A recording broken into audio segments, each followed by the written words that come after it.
नमस्कार विद्यार्थियों, मैं डॉक्टर राजेंद्र कुमार पुरोहित, एसोसिएट प्रोफेसर गवर्नमेंट डूंगर कॉलेज बीकानेर, आप सभी का इतिहास के इस विशेष कक्षा में स्वागत करता हूं। मैं आपसे आज जिस महत्वपूर्ण विषय बिंदु पर चर्चा करने वाला हूं, उसका संबंध है मध्यकालीन भारतीय इतिहास से। वह मध्यकालीन भारतीय इतिहास जो मोटे रूप से दो कालखंडों में विभाजित किया जाता है, जिसमें 1206 से लेकर 1526 तक के इस इतिहास को हम दिल्ली सल्तनत के इतिहास के नाम से जानते हैं, और इसके पश्चात 1526 से लेकर 1761 तक का इतिहास जो मोटे तौर पर मुगल भारतीय इतिहास के नाम से जाना जाता है। तो आज मैं आपसे बात करने वाला हूँ उन स्रोतों के बारे में, उन साधनों के बारे में, उन ग्रंथों के बारे में जिनसे कि हम मध्यकालीन भारतीय इतिहास के बारे में जानकारी प्राप्त कर सकें।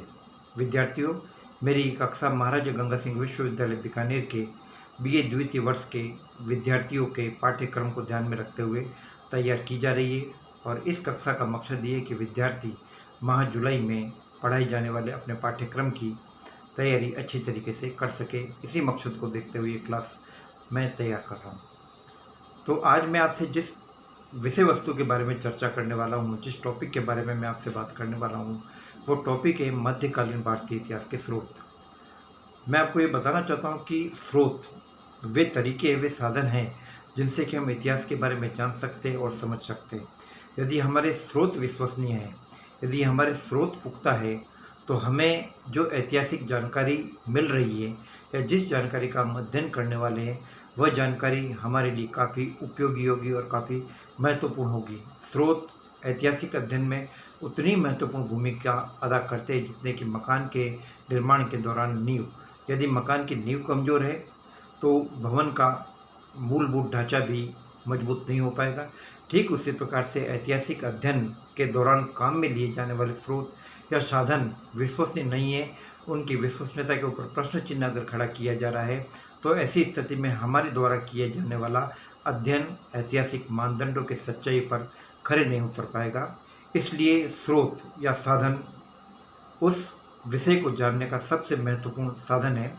और मध्यकालीन भारतीय इतिहास जिसकी हम बात कर रहे हैं, काफ़ी बड़ा टॉपिक है।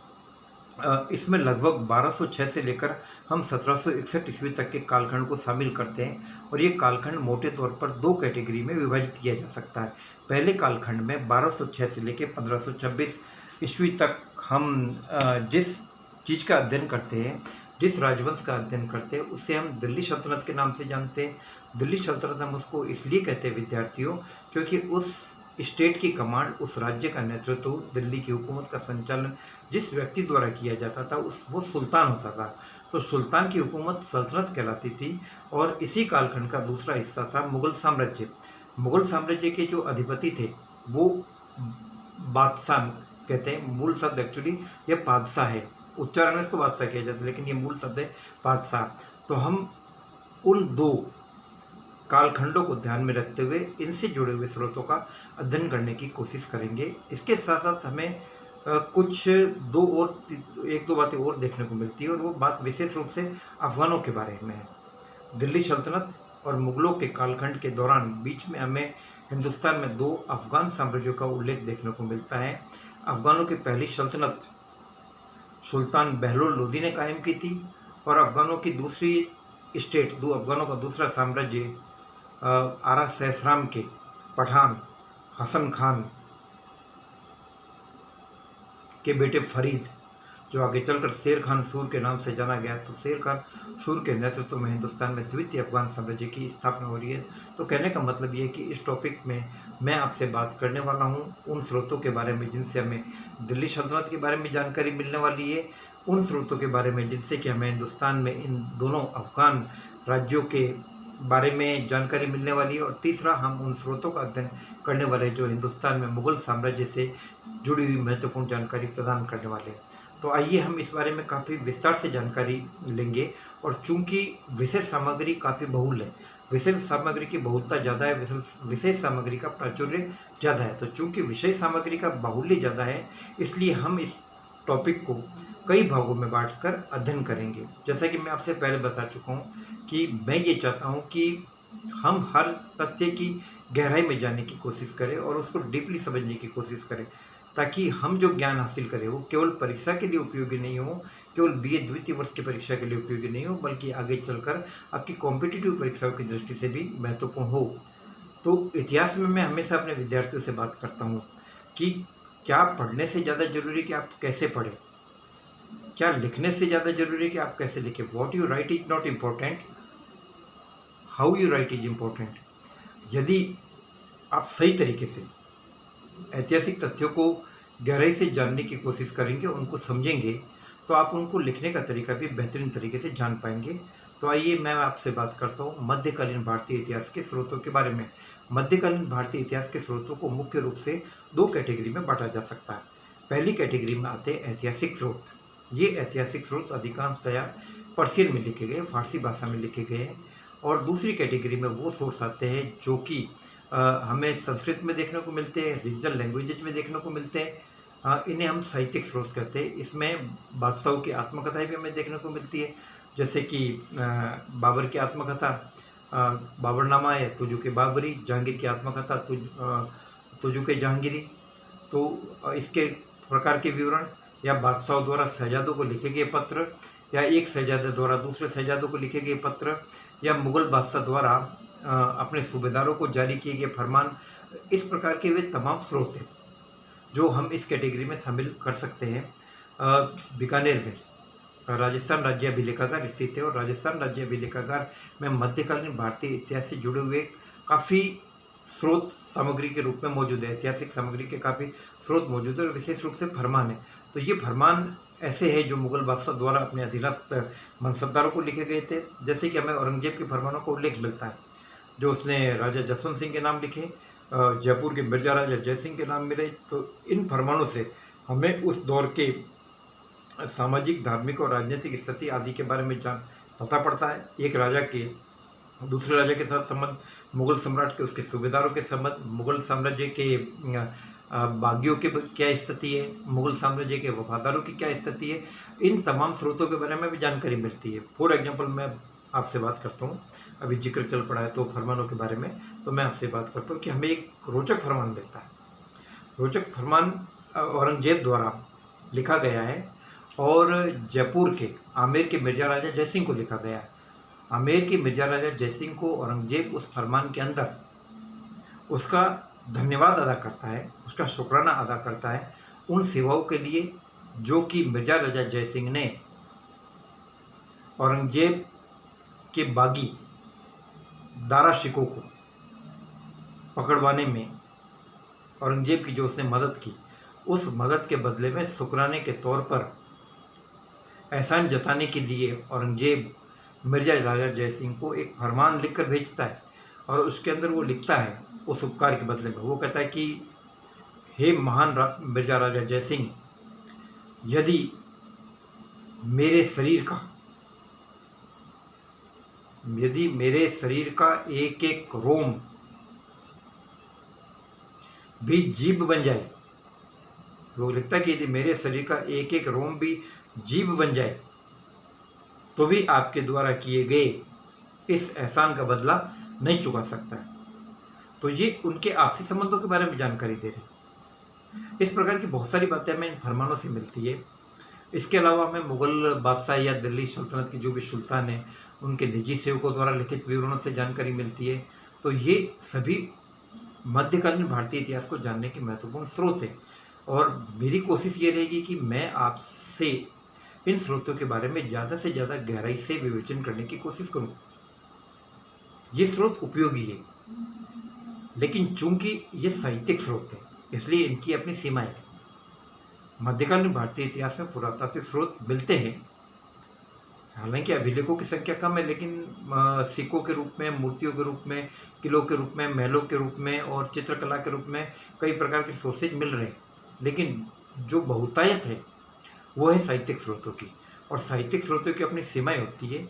और ये साहित्यिक स्रोत अधिकांशतया उन इतिहासकारों द्वारा लिखे गए जो मुसलमान थे और जो दरबारी लेखक थे, यानी वो दिल्ली सल्तनत में सुल्तानों के यहाँ या मुगल साम्राज्य में बादशाहों के यहाँ पर उनके राज के संरक्षण में लिख रहकर इतिहास लेखन का कार्य करते थे।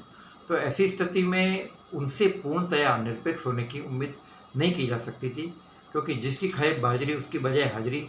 तो ऐसी स्थिति में स्वाभाविक था कि उस सुल्तान के प्रति या उस बादशाह के प्रति उसका विशेष दृष्टिकोण हो। और इसके अलावा इन लोगों को सामान्य जनसाधारण से मतलब नहीं था।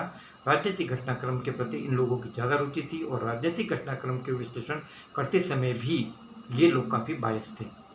तो इसलिए इनका काफ़ी सावधानी से अध्ययन किए जाने की ज़रूरत है। मैं आपसे आज उन तमाम ग्रंथों के बारे में काफ़ी डिटेल में जानने की बात करने की कोशिश करूँगा, और आपको बताऊंगा कि किस प्रकार से किस लेखक का क्या दृष्टिकोण था। मध्यकालीन भारतीय इतिहास को जानने के स्रोतों में सबसे पहले हम जिस ग्रंथ की हम बात करते हैं वह है अल बरूनी द्वारा लिखित तहकीक हिंद, जिसको तवारीख हिंद के नाम से भी जाना जाता है और जिसको किताबुल हिंद के नाम से भी जाना जाता है। यह मध्यकालीन भारतीय इतिहास को जानने की दृष्टि से काफ़ी उपयोगी और सबसे पहला और सबसे प्रमुख ग्रंथ माना जाता है। अल बरूनी, जो अपने समय का एक बहुत बड़ा विद्वान था और जिसका संबंध खीवा से था। ऐसा माना जाता है कि 973 ईस्वी में खीवा में उसका जन्म हुआ। 1017 में महमूद गजनवी ने खीवा पर आक्रमण किया और अल बरूनी को उसने बंदी बना लिया। लेकिन अल बरूनी की योग्यता और विद्वता से प्रसन्न होकर महमूद ने उसको अपने दरबार में आश्रय दिया। अल बरूनी ने खीवा में रहते हुए ज्ञान, विज्ञान, दर्शन और साहित्य के क्षेत्र में विशेष महारत हासिल की थी। उसने संस्कृत का अध्ययन किया। इसके अलावा उसने अरबी ग्रंथों के माध्यम से यूनान के प्राचीन तर्क, दर्शन और ज्ञान विज्ञान को भी समझा। अपने ग्रंथों में उसने भारत के बारे में उल्लेख किया काफ़ी ग्रंथों में, लेकिन उसका सबसे महत्वपूर्ण ग्रंथ जिसमें वो भारत के बारे में काफ़ी महत्वपूर्ण जानकारी दे रहा है विद्यार्थियों, वो उसका ग्रंथ है किताबुल हिंद, जिसको हम तवारीख हिंद या तहकीक हिंद के नाम से भी जानते हैं। अल बरूनी महमूद गजनवी के भारतीय अभियानों के दौरान उसके साथ था और उसने बहुत सारी चीज़ों को अपनी आंखों से देखा, सोचा, समझा, महसूस किया और उसने लिखा। और चूंकि उसने संस्कृत का ज्ञान भी हासिल किया था, इसलिए ऐसा माना जाता है कि उसकी स्रोतों तक काफ़ी गहराई से पकड़ थी। वह भारतीय ज्ञान विज्ञान की बात करता है, वह उत्तरी भारत की बात करता है, वह मगध की बात करता है, पाटलिपुत्र की बात करता है, लेकिन दक्षिण की वो बात नहीं करता।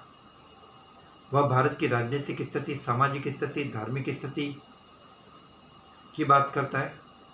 वह चारों वर्णों की बात करता है, वेदों की बात करता है, पुराणों की बात करता है, धर्मशास्त्रों की बात करता है, वर्णाश्रम धर्म की बात करता है, और वो काफ़ी बातें भारतीयों के बारे में बताता है। वो जाति व्यवस्था के जटिल नियमों का उल्लेख करता है और वो कहता है कि जाति व्यवस्था और छुआछूत के मामले में भारतीय काफ़ी कठोर और कट्टर थे। वो कहता है कि यदि कोई व्यक्ति अपनी जाति से च्युत हो जाए, जाति से निकल दिया जाए या जाति से भ्रष्ट कर दिया जाए, उसको जाति से निष्कासित कर दिया जाए, तो ऐसी स्थिति में उसको इतना ज़्यादा अस्पृश्य माना जाता था कि उसको वापस उसकी जाति में नहीं लिया जा सकता था। वो ये कहता है कि भारतीय बड़े दम्भी हो गए और बड़ी संकीर्ण दृष्टि के हो गए। वो कहता है कि भारतीयों का यह मानना है कि इनके जैसा ज्ञान विज्ञान, इनके जैसे लोग, इनके जैसा राजा और इनके जैसा देश कोई और दूसरा नहीं है। वो ये कहता है कि भारतीयों की दृष्टि बड़ी संकुचित दृष्टि है। इनसे पहले इनके पूर्वजों की दृष्टि नहीं थी ऐसी। उनके पूर्वज, भारतीयों के पूर्वजों के बारे में या प्राचीन भारतीयों के बारे में बात करते हुए कहता है कि इनके पूर्वज काफ़ी उदार और काफ़ी विस्तृत सोच के व्यक्ति थे। तो अल बरूनी हिंदुस्तान के बारे में बड़े खुलकर बात करता है। इस कारण अल बरूनी का ग्रंथ प्राचीन मध्यकालीन भारतीय इतिहास को समझने की दृष्टि से काफ़ी महत्वपूर्ण ग्रंथ माना जाता है। दूसरा महत्वपूर्ण ग्रंथ जो मध्यकालीन भारतीय इतिहास को समझने की दृष्टि से काफ़ी महत्वपूर्ण ग्रंथ है, उस ग्रंथ का नाम है ताजुल मासिर। हसन निजामी, सदरुद्दीन हसन निजामी द्वारा लिखित ग्रंथ ताजुल मासिर एक ऐसा ग्रंथ है जिसे दिल्ली सल्तनत का प्रथम राजकीय ग्रंथ माना जाता है। निजामी का ताल्लुक निसापुर से था और इसने हिंदुस्तान में दिल्ली सल्तनत के सुल्तानों का इतिहास का विवेचन करते हुए शुरुआत में 1217 तक का इतिहास लिखा था और इसके बाद में इसने 1217 से लेकर 1229 तक का इतिहास लिखा था। यह कुतुबुद्दीन ऐबक और इल्तुतमिश के बारे में बहुत सारी बातों का उल्लेख करता है। यद्यपि इसकी रुचि, इसके अध्ययन का विषय, इसके घटनाओं के वर्णन का विषय ज़्यादातर युद्धों से संबंधित था और वो युद्ध से जुड़ी हुई बातें करता था। हिंदुस्तान की में मंगोल गतिविधियों के बारे में उसका उल्लेख है। कुबाचा और यल्दौज के बारे में कुछ जानकारी वो प्रदान कर रहा है।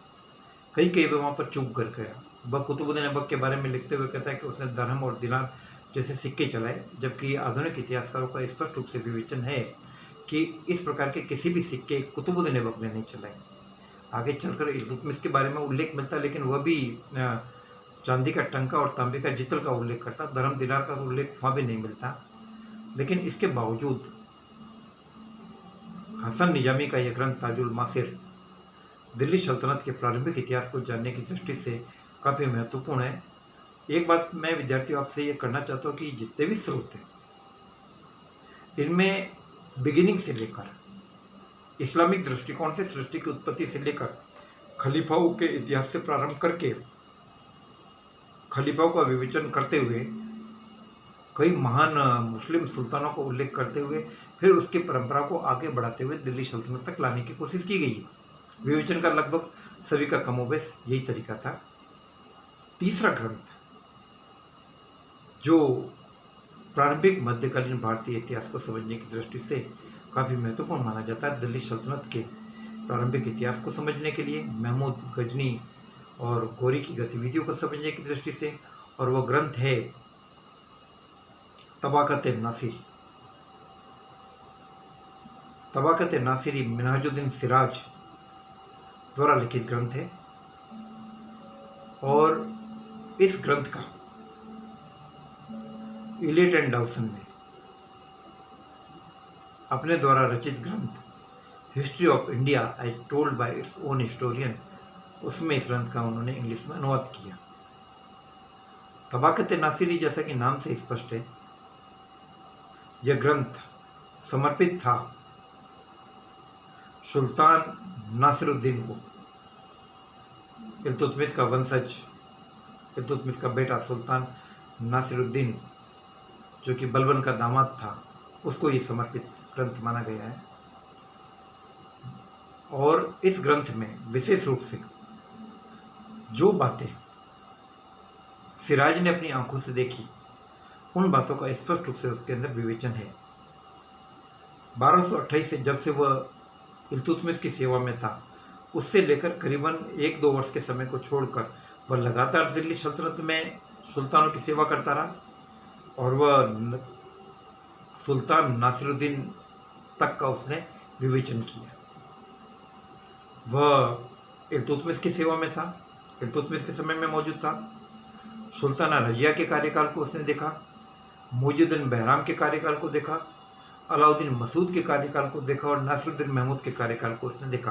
तो इन तमाम चीज़ों का, इन युद्धों का, इन लड़ाइयों का, उस वक्त की सामाजिक, धार्मिक, राजनीतिक स्थिति, उन सब का वो विवेचन कर रहा है।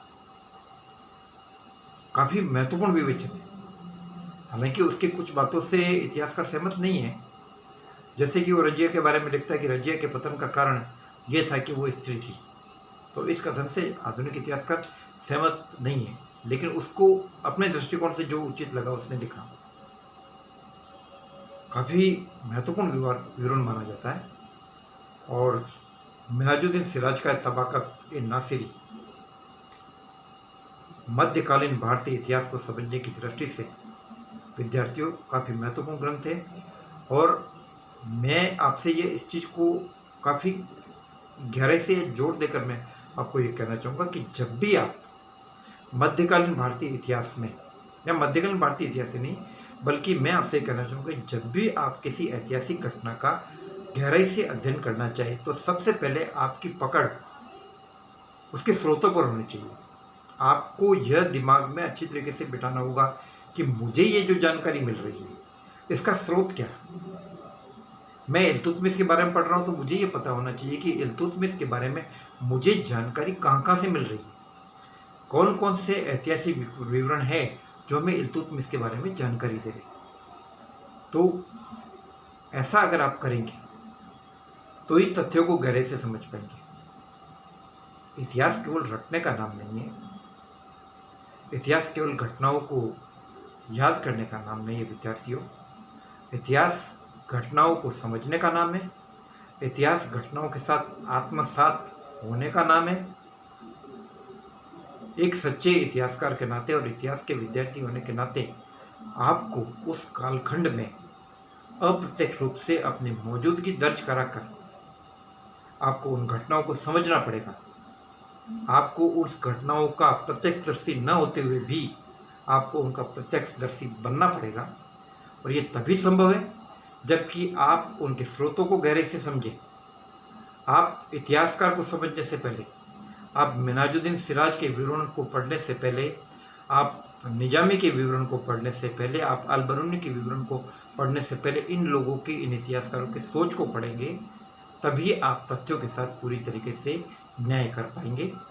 आगे की कक्षा में मैं आपसे बात करूंगा मध्यकालीन भारतीय इतिहास के स्रोतों के अगले कालखंड, जिसमें हम कई और इतिहासकारों का उल्लेख करेंगे। जैसे मैं आपसे बात करूंगा अमीर खुसरो के बारे में, वो अमीर खुसरो जिसने कि कई दिल्ली सुल्तानों को अपनी आंखों से देखा, बलबन को, कैकुबाद को, जलालुद्दीन फिरोज खलजी, अलाउद्दीन, कुतुबुद्दीन मुबारक खलजी, नासिरुद्दीन खुसरो शाह, गयासुद्दीन तुगलक। वह अमीर खुसरो जो एक इतिहासकार होने के साथ साथ एक साहित्यकार था, वह अमीर खुसरो जो हिंदुस्तान में कव्वाली परंपरा का सूत्रपातक माना गया है, वह अमीर खुसरो जिसने कि कई प्रकार के ऐतिहासिक ग्रंथ लिखे। हम उसके बारे में इससे आगे के भाग में विवेचन करेंगे। मैं आपसे बात करूंगा जियाउद्दीन बर्नी के बारे में, जिसने तवारीख फिरोजशाही लिखी। मैं आपसे बात करूंगा इसामी के बारे में, जिसने फतह उस सलातीन लिखा।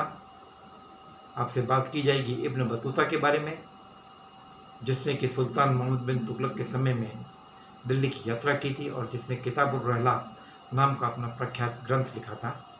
तो मैं आपसे यही गुजारिश करना चाहूँगा कि आप इन तथ्यों को गहराई के साथ समझें और सही मायने में ऐतिहासिक तथ्यों को गहराई से जानने की कोशिश करें।